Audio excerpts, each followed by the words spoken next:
from deepest outer space. My face is fairly friendly, it's such a friendly face. My teeth are sharp and pointed. My eyes are big and red.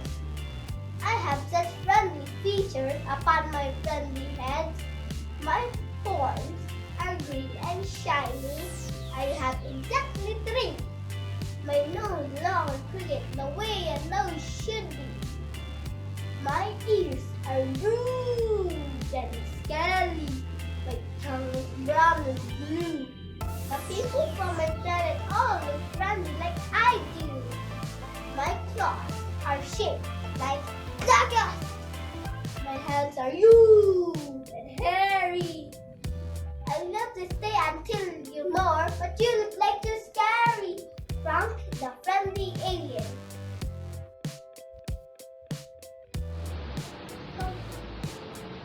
Frank the Friendly Alien by Kenneth Lee. I am Frank the Friendly Alien from deepest outer space. My face is fairly friendly, it's just a friendly face. My teeth are sharp and pointed, my eyes are big and red. I have such friendly features upon my friendly head. My horns are green and shiny. I have exactly 3. My nose is long and crooked, the way a nose should be. My ears are huge and scary. My tongue is brown and blue. The people from my planet all look friendly like I do. My claws are shaped like daggers. My hands are huge and hairy. I'd love to stay and tell you more, but you look extra scary. The new me. This is the new me you never expect. This is the new me you never want to see. I did everything for you. I risked everything for you. I made everything right for you. I try to look beautiful. I stay up late. I spent this much. I stayed. I ran. I fell. I crossed. I climbed.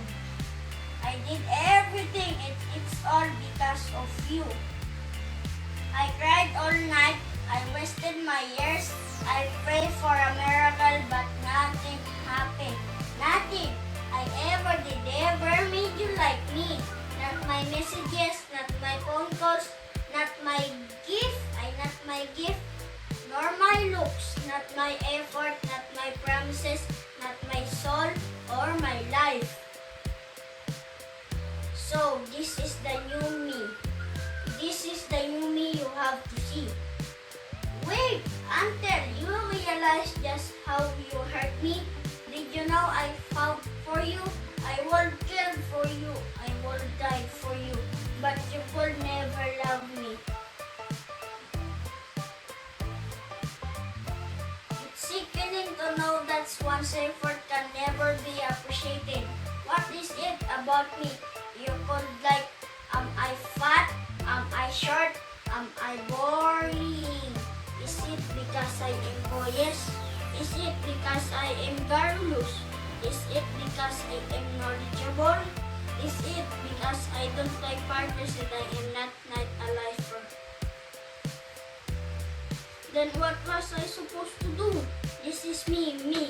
I can't change who I was to be. At least when I found that you could never love me. I realized just how much I miss. I lost my friends. I pushed my family away. I became a cruel. I was being selfish. So look at me now.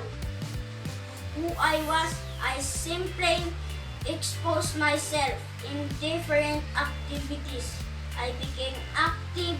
I learned to love myself and I don't need you. This is the new me.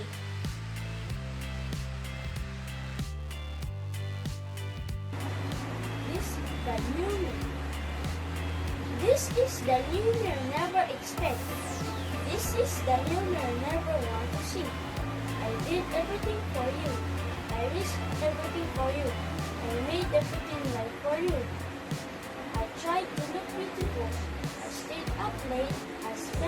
marched, I stepped, I reigned, I built, I crossed, I climbed.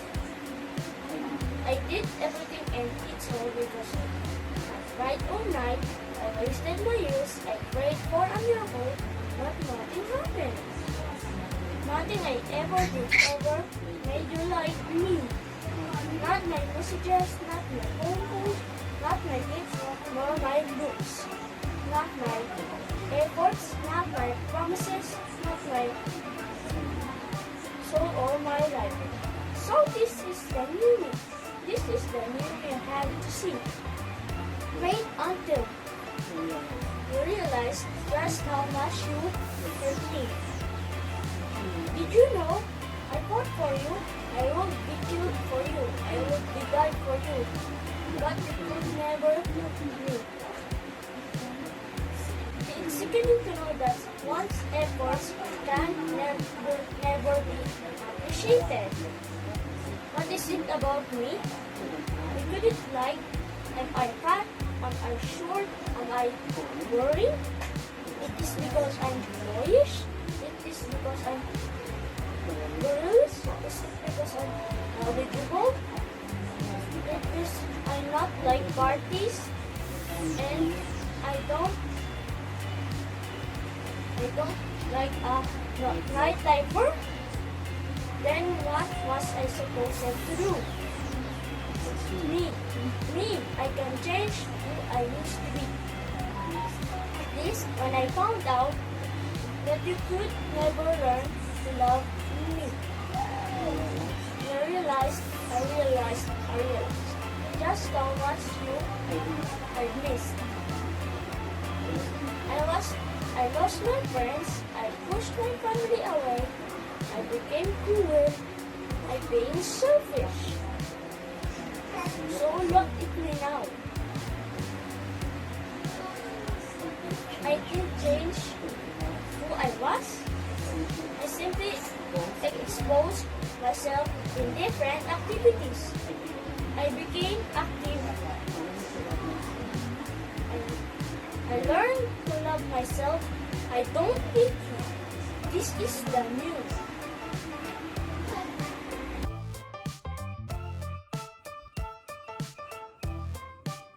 The new me. This is the new me you'll never expect. This is the new me you'll never want to see. I did everything for you. I risked everything for you. I made everything right for you. I tried to look beautiful. I stayed up late. I spent this much. I stepped. I ran. I fell. I crossed. I climbed. I did everything. And it's all because of you. I cried all night. I wasted my years.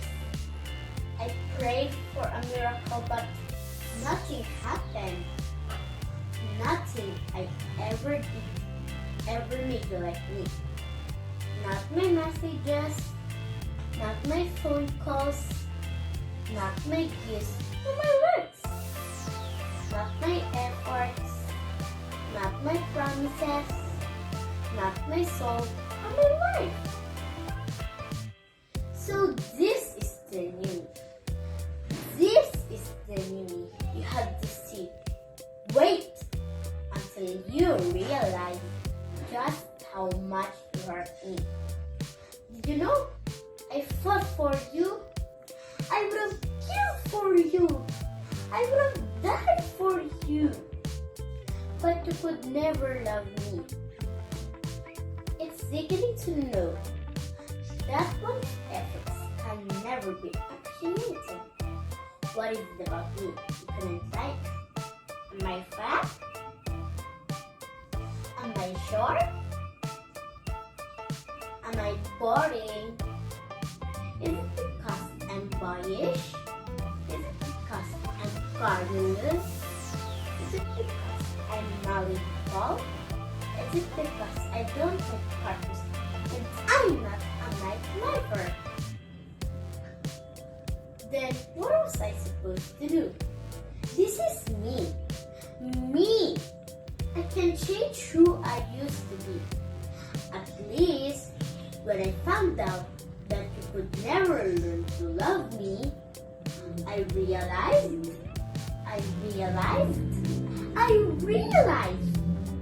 just how much I missed.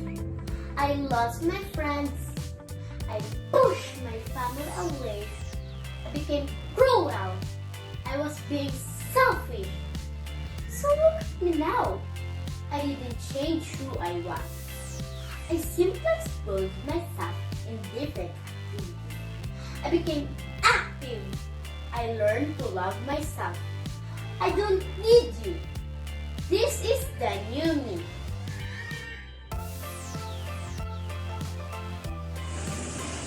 Good day, everyone. My name is Riley Ayon Iraiton, grade 3 Maaga. I have a story to tell you. The Giving Tree by Shel Silverstein. Once there was a tree, and she loved a little boy. And every day the boy would come, and he would gather her leaves and make them into crowns and play king of the forest. He would climb up her trunk and swing from her branches and eat apples. And they would play hide and go seek. And when he was tired, he would sit in her shade. And the boy loved the tree very much. And the tree was happy. But time went by, and the boy grew older. And the tree was often alone. Then one day, the boy came to the tree, and the tree said, "Come, boy, come and climb up my trunk and swing from my branches and eat apples and play in my shade and be happy." "I am too big to climb and play," said the boy. "I want to buy things and have fun. I want some money. Can you give me some money?" "I'm sorry," said the tree, "but I have no money. I have only leaves and apples. Take my apples, boy, and sell them in the city. Then you will have money and you will be happy."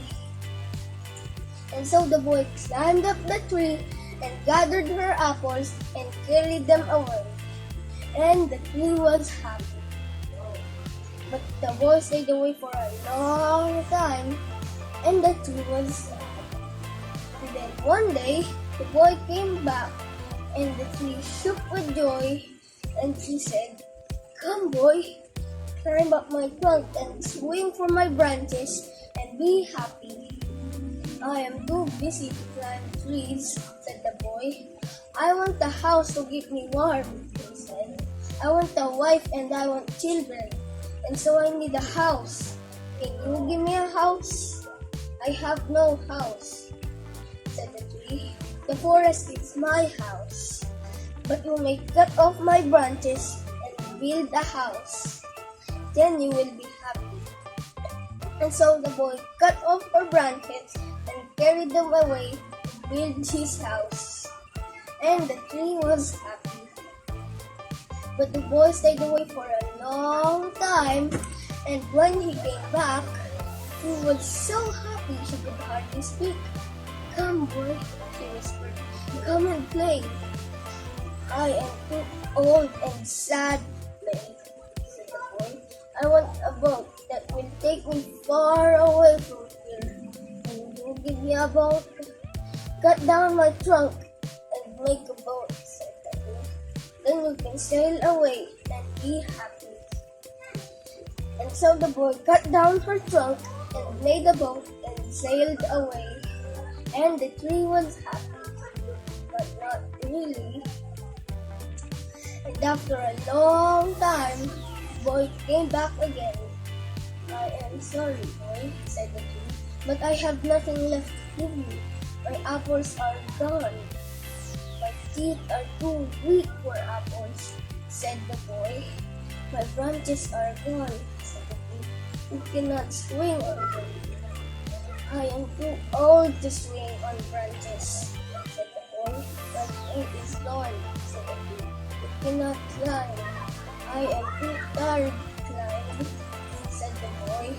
I'm sorry, sighed the tree. I wish that I could give you something, but I have nothing left. I am just an old stump.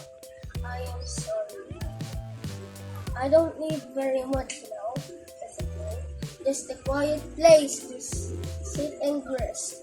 I am very tired. Well, said the tree, straightening herself up as much as she could. Well, the old stump is good for sitting and resting. Come, boy, sit down and rest. And the boy did. And the tree was happy. The end.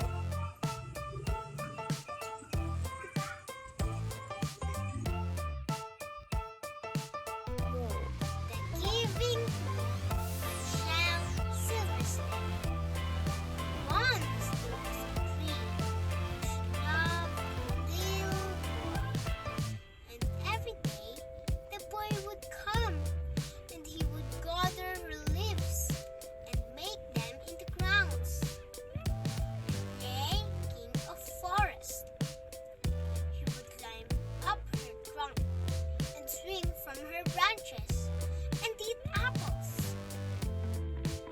And they would play, hide, and grow sick. And when he was tired, he would sleep in her shade. The boy loved the tree very much, and the tree was happy. But time went by, and the boy grew older, and the tree was often alone. Then one day, the boy came to the tree, and the tree said, "Come, boy, come and climb up my trunk and swing from my branches, and eat apples. Play in my shade, and be happy."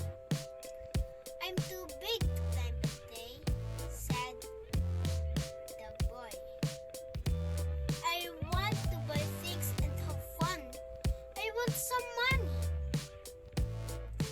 "I'm sorry," said the tree, "but I have no money. I have only leaves and apples. Take my apples, boy, and sell them in the city. Then you will have money, and you will be happy." And so the boy climbed up the tree, gathered her apples, and carried them away. And the tree was happy. But the boy stayed away for a long time. And the tree was sad.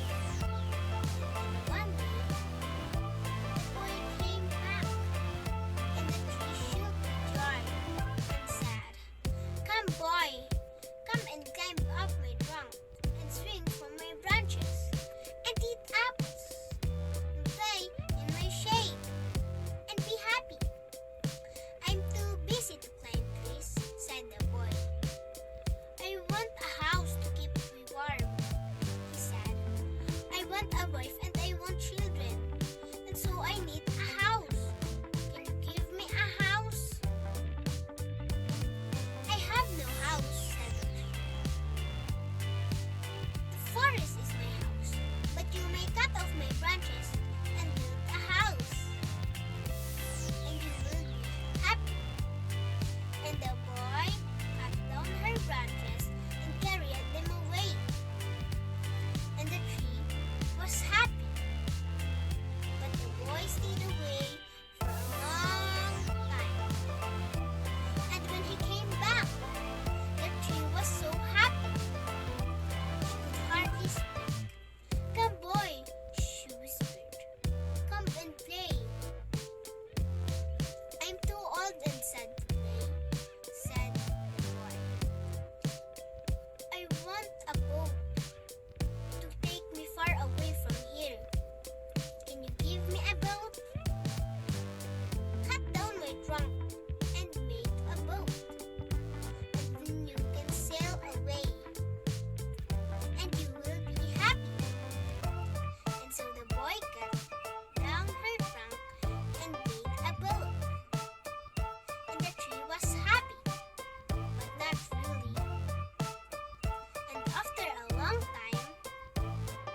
came back again.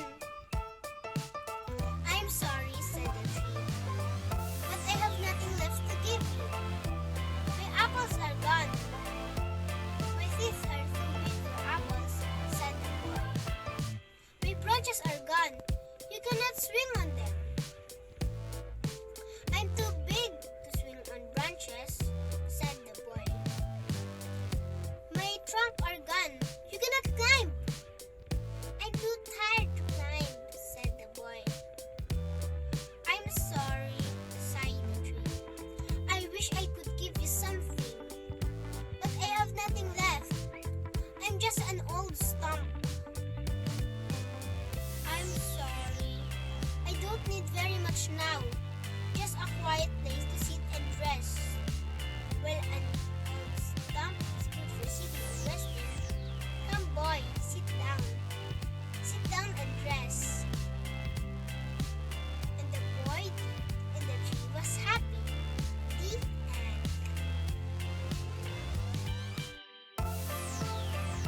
Hey, my dear teachers and classmates. Today, I'm here to tell you the story of the Giving Tree by Shel Silverstein. Once there was a tree, and she loved a little boy. And every day, the boy would come and gather her leaves and make them into trunks and play king of forest. He would climb up her trunk, swing from her branches, and eat apples. And they would play hide and go seek. And when he was tired, he would sleep on her shade. And the boy loved the tree very much. And the tree was happy. But time went by, and the boy grew older. And the tree was often alone. Then one day, the boy came to the tree. The tree said, "Come, boy, come and climb up my trunk and swing from my branches and eat apples and play in my shade and be happy." "I'm too big to climb and play," said the boy. "I want to buy things and have fun. I want some money." "I'm sorry," said the tree, "but I have no money. I have only leaves and apples. Take my apples, boy, and sell them in the city. Then you will have money, and you will be happy." So the boy climbed up the tree and gathered her apples and carried them away. And the tree was happy. But the boy stayed away for a long time. And the tree was sad. Then one day, the boy came back. She shook with joy and said, "Come, boy, climb up my trunk and swing from my branches and be happy." "I am too busy to climb trees," said the boy. "I want a house to keep me warm," he said. "I want a wife and I want children, and so I need the house. Give me a house." "I have no house," said the tree. "The forest is my house, but you may cut off your branches and build a house. Then you will be happy." And so the boy cut off her branches and carried them away to build his house. The tree was happy. But the boy stayed away for a long time. And when he came back, the tree was so happy she would hardly speak. "Come, boy," she whispered. "Come and play." "I'm so old and sad to play," said the boy. "I want a boat to take me far away from here. Can you give me a boat?" "Cut down my trunk and make a boat," said the tree. "Then you can sail away and be happy." And so the boy cut down her trunk and made the boat and sailed away. And she was happy, but not really. After a long time, the boy came back again.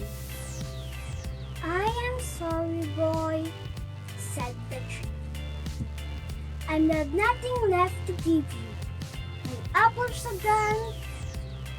My teeth are too weak for apples, said the boy. My branches are gone, said the tree. You cannot swing on them. I'm too old to swing on branches, said the boy. My trunk is gone, said the tree. Cannot climb. I'm too tired to climb, said the boy. I am sorry, said the tree. I wish that I could give you something, but I have nothing left. I'm just an old stump. I am sorry. I don't need very much now, said the boy. Just a quiet place to sit and rest. I am very tired. Well, said the tree, straightening herself as much as could. Well, an old stump is good for sitting and resting. Come, boy, sit down. Sit down and rest. And the boy did. And the tree was happy.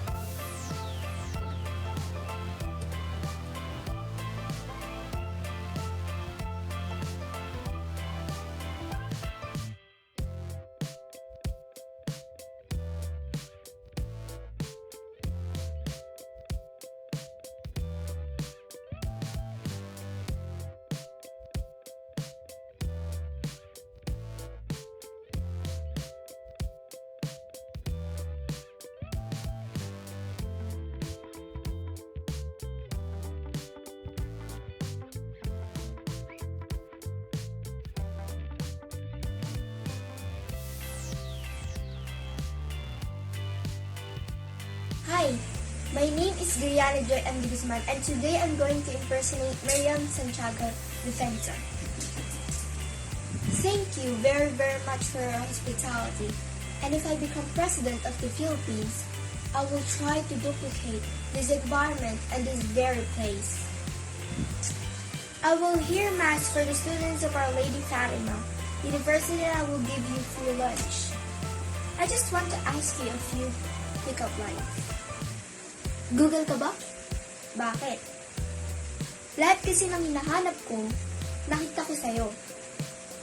Kung bibigyan kita ng grade from 1 to 10 at 10 ang perfect score, ang ibibigay ko lang sa'yo ay 9. Kasi, I'm the one who will complete you.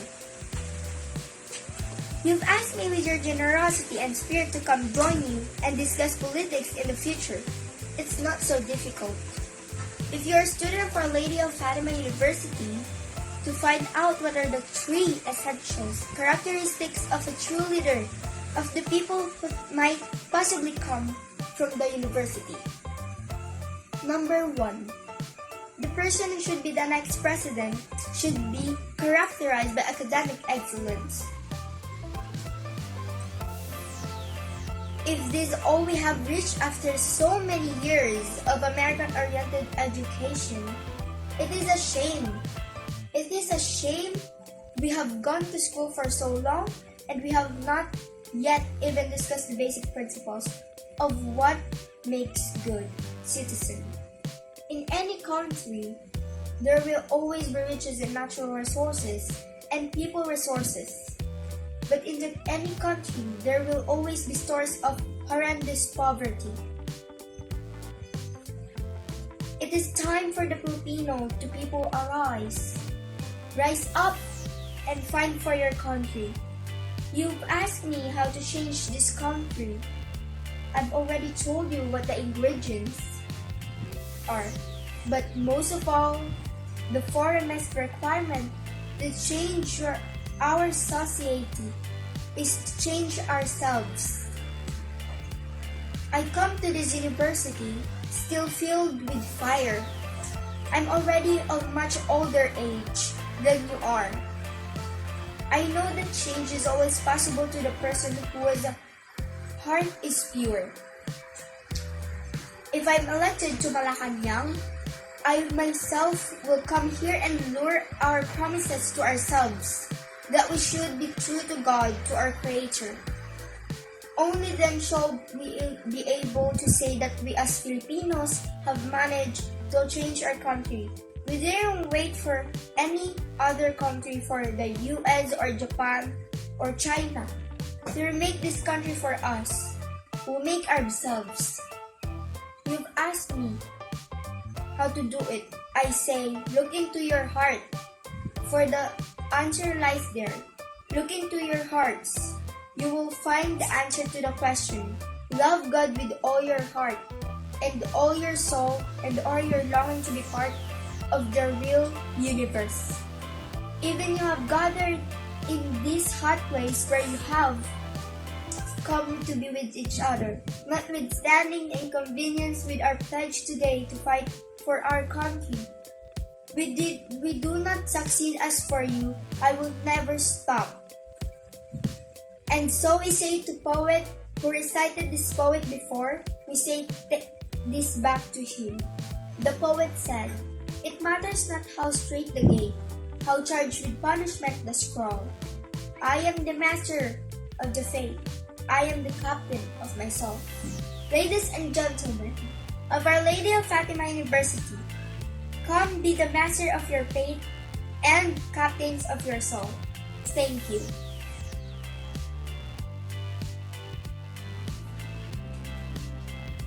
Good morning, everyone. Today we are launching a campaign called He for She.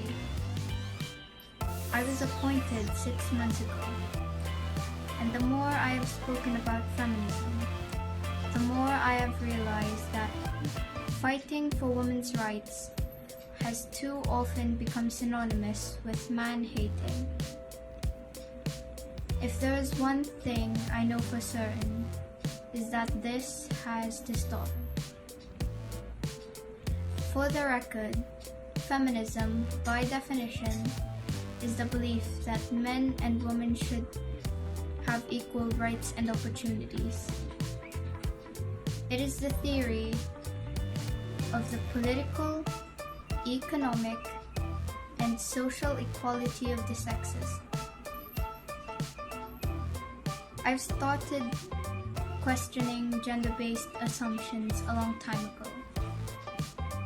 When I was 8, I was confused on being called bossy because I wanted to direct the plays that we would put on for our parents, but the boys were not. When at 14, I started being sexualized by certain elements of the media. When at 15, my girlfriends started dropping out of their beloved sports teams because they didn't want to appear muscly. When at 18, my male friends were unable to express their feelings. I decided that I was a feminist, and this seemed uncomplicated to me. But my recent research has shown me that feminism has become an unpopular word.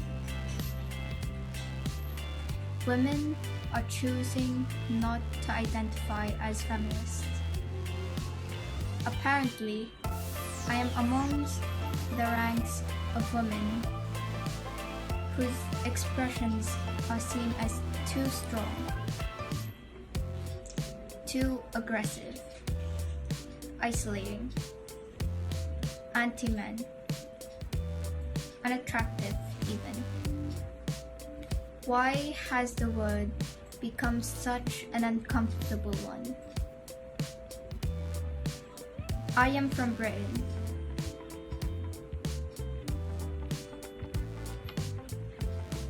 And I think it is right that I am paid the same respect as my male counterparts.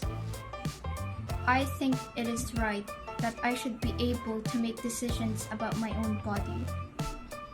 I think it is right that women be involved in my behalf on the decisions and policies that will affect my life. I think it is right that socially I am afforded the same respect as men. But sadly, I can say that there is no one country in the world where women are expected to see these rights. There is no one country in the world that women that can say they have achieved gender equality. Thank you very, very much. Ladies and gentlemen, the President of the Republic of the Philippines, His Excellency Benigno S. Aquino III.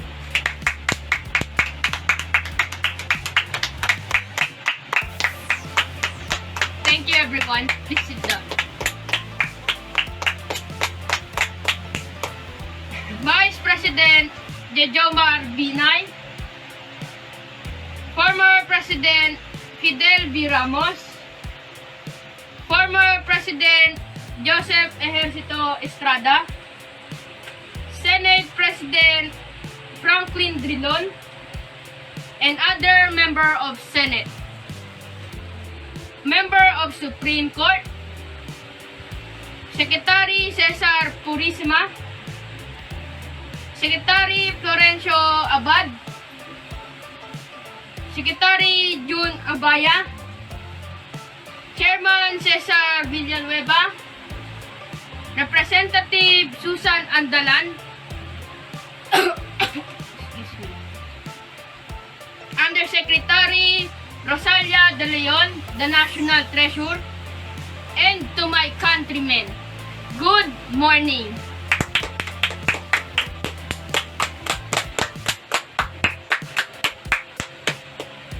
To our friends and neighbors around the world, we are ready to take our place as a reliable member of the community of nations.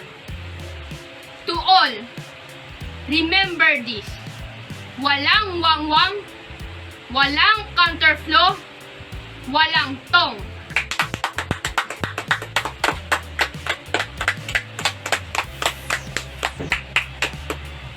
To improve the infrastructure and trade project, start today. Hindi pwede ang pwede na.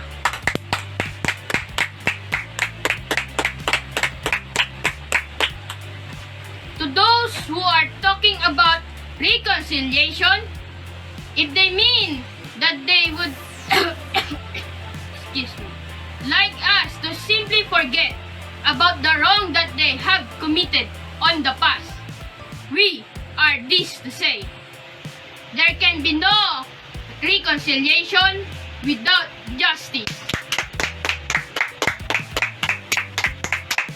The people who are behind us, their dream.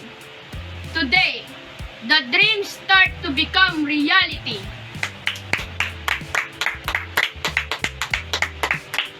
As a son, I will fulfill my promises to my parents, to the people. My parents sought nothing less and died for nothing less than the democracy, peace, and prosperity.